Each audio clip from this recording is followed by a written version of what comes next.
What's going on, guys? It is Bernardo, and today is all about creating a group policy to disable Office update notifications. So let's get right into it. All right, so let's just dive right into it. And I am logged into my DC01, my domain controller. I know, do not yell at me. I was inside my domain controller because I was doing something. So I was like, just do the group policy in here, right? But best practice is you could do it within a workstation and just open up your group policy management console and do it that way. So on my domain controller, I am going to click on the start menu and I'm going to start typing in group policy and locate group policy management. There it goes, and click on it to launch it. Go for it. Click on it. There it goes.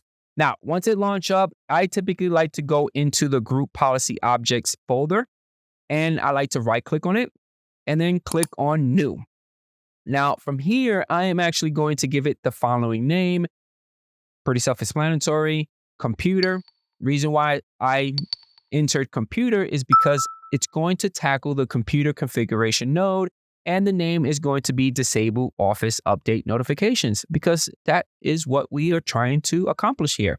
We are going to click OK here. We're going to locate our new GPO. We are going to right click on it. We are going to select edit. Once it launches, we're going to go into the computer configuration. Within here, let's open up policies. Let's go into the administrative templates folder. We are going to locate the Microsoft Office 2016 machine. Open that folder up. And within here, we're going to go into the updates folder. And on your right-hand side, we are going to locate hide update notifications. It's right there. Boom. Double click on it. We are going to enable it. We are going to click on apply. We are going to click on OK. And we're going to close our GPO. So close it. Excellent. Now it is time for us to link our new GPO. So I'm going to select my workstation OU.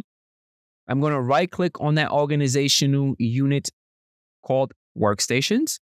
And we're going to select link an existing GPO. We're going to select our new GPO, which is there. And we are going to click OK. And that's it. Hopefully you guys enjoy this video, and I catch you guys on the next one. Peace out.